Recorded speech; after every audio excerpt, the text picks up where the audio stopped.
Hello, this is Kristen Leo with my Policy 510 Public Management Assignment, Spring of 2014. Contents of this presentation, visual and audio, are property of and created by Kristen Leo. Quality Management and the Lessons Learned from Paul Levy.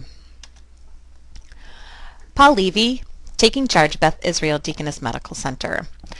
I think it's always good to have a face to go along with the name and the work that you're being presented with.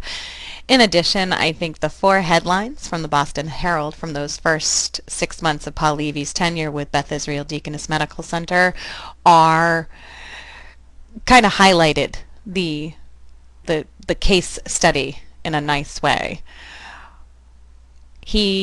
Paul Levy was a candidate who knew difficult jobs. He put out a prescription for good health, and he dove right into the work. He put out a recovery plan and had some very focused areas of intent and work. And then in May, when those first financials were released, the fruits of all of the work that he had done were being seen on the financial side. So what was the real issue that Paul Levy was being charged with? He was faced with a group of hospitals, one who was known for their service and another who was known for their business approach. However, when they came together, produced significant financial hardship. There was very little in the way of direction, implementation, and accountability. So we know that Beth Israel Deaconess Medical Center was faced with significant challenges, and they had a large number of stakeholders. This nonprofit hospital group with strong academic ties to Harvard and a significant community impact in the eastern Massachusetts and Boston area needed somebody to come in and rescue them. Within those first 6 months, the CEO was able to provide a number of things beyond that financial success.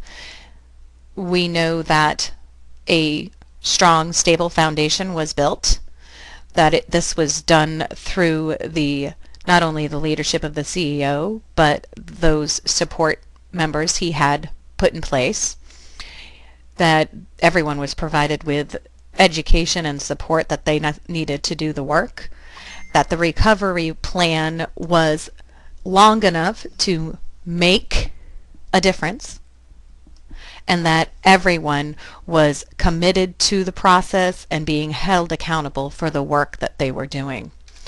When we look to our text from this semester, Hal Rainey provides a number of characteristics of quality characteristics of quality management. And as we read through this list, I found myself initially nodding my head that a place that was doing this would be a place I would want to work, that I would want to be a manager at, because the direction would be clear. The environment would be one striving for efficiency, constantly learning and adapting to new technologies and changes in the business structures.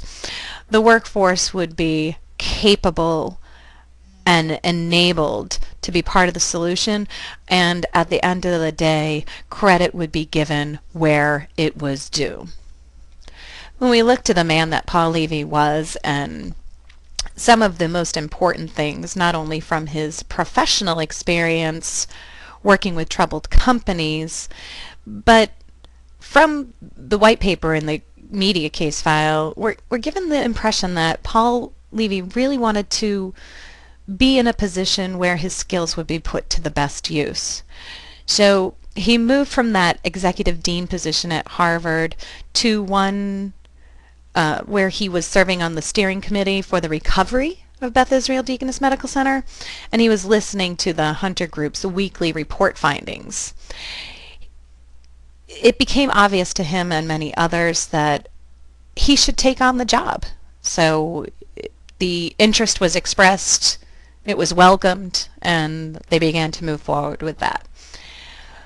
through this phrase right here, I know how to make decisions, I know how to motivate people, and I know how to analyze issues, we know that he held some very strong convictions to his work and what he was and his capabilities. Paul Levy also understood the problem through his time spent on the steering committees and listening to those Hunter Group reports. He had really gotten to the base of the issues with Beth Israel Deaconess Medical Center, and they were not one of medicine or healthcare. They weren't specific to a nonprofit hospital organization.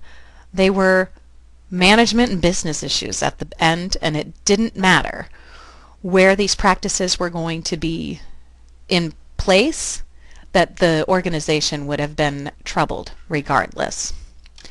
So Paul Levy took charge, and he set the stage for success by placing demands and requirements on his hiring, as well as communicating to his staff the reality of the situation through the Hunter Group report and his subsequent emails. He set expectations not only for chiefs and administrators, but for his staff as a whole. I've not taken this job to be part of a failure. I've taken it because I believe in you, your commitment, and your ability to succeed through this period of adversity. I am looking forward to showing the world what we can accomplish together. He's establishing here that he is part of the solution, as are every member of the staff.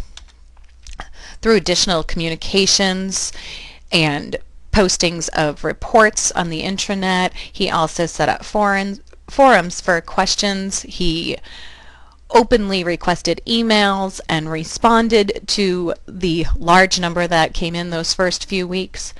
He also, within the recovery plan and prior to, he set clear expectations to his staff and specifically the chiefs and administrators. We have to understand that communication impacts every angle of the work we do. Paul Levy was also adept at setting clear objectives, and he established 5 steering committee teams to focus on those critical areas addressed in the recovery plan. Those reporting schedules not only were published for all staff, but the staff and everyone there knew that they were accountable not only to the Board of Trustees and the Attorney General of Massachusetts, but to themselves and to the bottom line.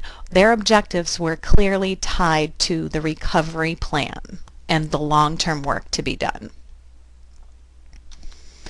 Paul Levy also assured his staff through a number of challenging areas. The one I'm reminded of specifically is the COO's departure, which was not handled in the way that Paul Levy would have liked to. However, given her unprofessional manner in chatting at the water cooler, he needed to take control and maintain that strong leadership role, which he did.